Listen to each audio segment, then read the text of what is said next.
Thank you. Good afternoon. My responsibility this afternoon is to quickly share what we've experienced in Zambia, and I hope I will represent Karen Sichinga, the Executive Director for Churches Health Association of Zambia. So she's given me the permission to wear her hat briefly. So pity she couldn't make it. The Zambian experience has been discussed before, and there are many people in this room that have had exposure or experience to the Zambian partnership, the government partnership experience with the faith-based institutions. In terms of key players, we thought we should indicate that there are many key players in the public health sector in Zambia, obviously the churches, private non-profit and for-profit, as well as NGOs. I think Jill highlighted to the fact that quite a number of players contribute to the development of the health sector in our countries. The history to the role of the church or faith-based organizations in Zambia date back to the pre-colonial years, in which predominantly most of the faith-based organizations played quite a critical role in terms of medical services provision, in terms of, and I want here to mention that leprosy at that time was a very stigmatized condition, and the role of the faith-based organizations, even where I come from in Chikankata, I think Dean has worked there, was very, very important. Community medicine in terms of safe maternal health services, as well as general awareness of accessing safe delivery services, was an important contribution by faith-based organizations. The issue of nutrition was also very important. May I simply say that around the pre-colonial period of the Zambian experience, then it was Northern Rhodesia, North Zambia, religious facilities constituted about well over 10% of the facilities one could go to access medical care. Over time, and with the coming of the what I call the new government, in 1964 Zambia attained independence, and the new government of our first Republican President, Dr. Kenneth Kaunda, came into force, and they immediately embarked on ensuring that there was investment in physical infrastructure in order to improve access to physical access to medical services. And so there was an increase in the investment. We saw the construction of the largest hospital, the University Teaching Hospital, provincial central hospitals, and many other facilities across the country.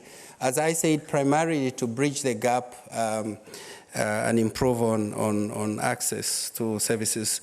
But this went without any lesser recognition of the important role that the religious missionary facilities were providing.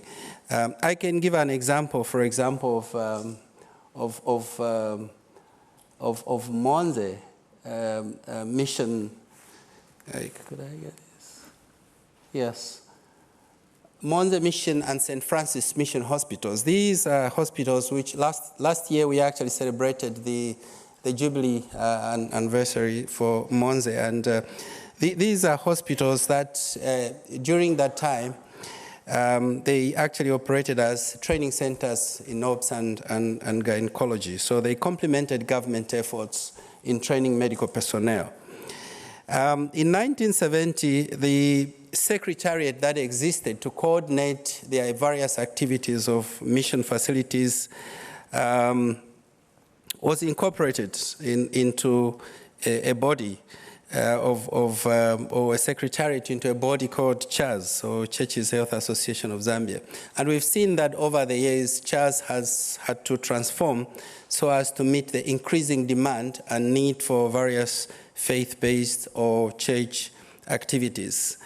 As we speak now, the mandate of CHAZ has expanded quite broadly, and it covers medical services provision, training, as well as health promotion. Over years of successive governments, In 1991, the new government, another government in our country came into force, and immediately they embarked on public service reforms. I am told that the IMF had an important role to play. And the vision behind health sector reforms was to improve on equity of access to quality and cost-effective health services as close to the family as possible. And this was mainly premised on the need to strengthen leadership, the need to improve on accountability and strengthening partnerships.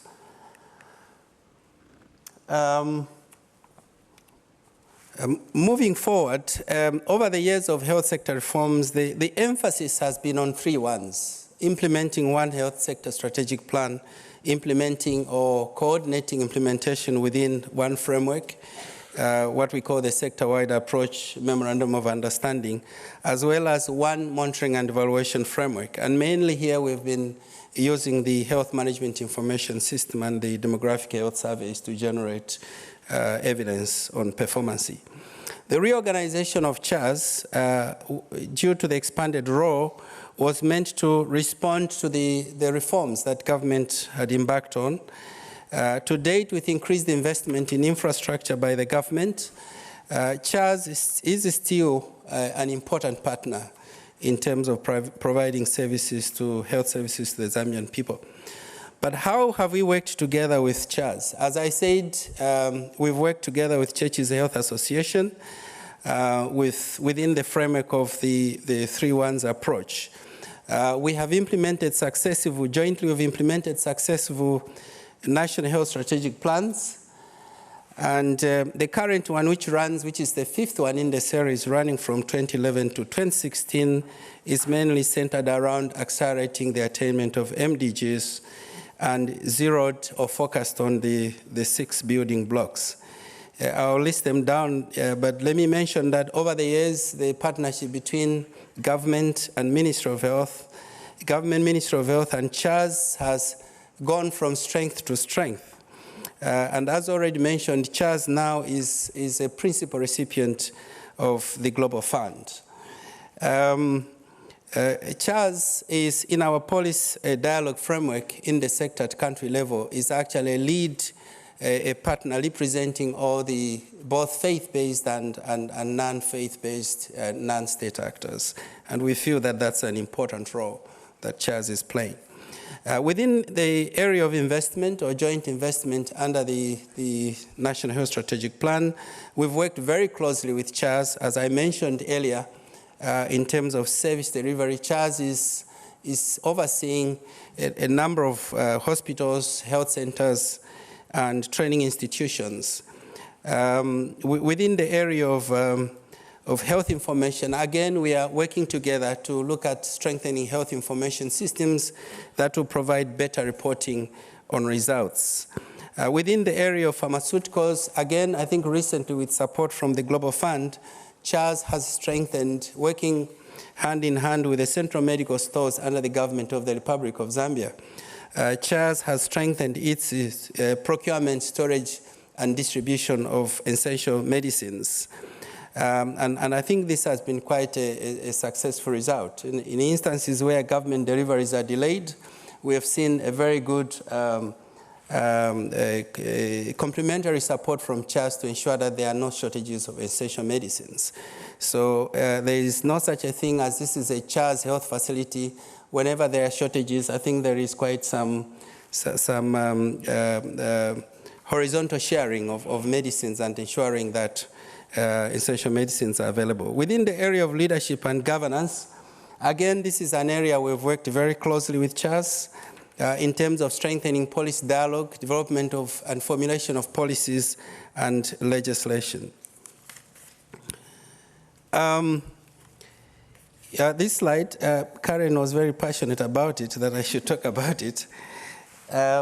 This particular slide talks about the distribution, not very clear, distribution of facilities under CHAS.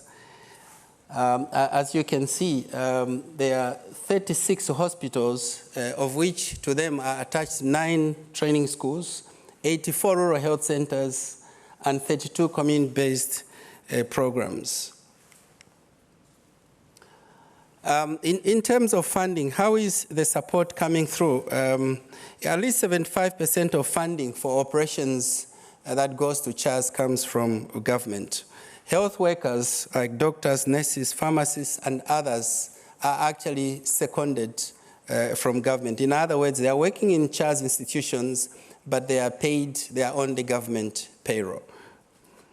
Essential medicines, as I mentioned, there is a great complementarity between the government drug supply system with the Churches Health Association procurement and storage and distribution supply system.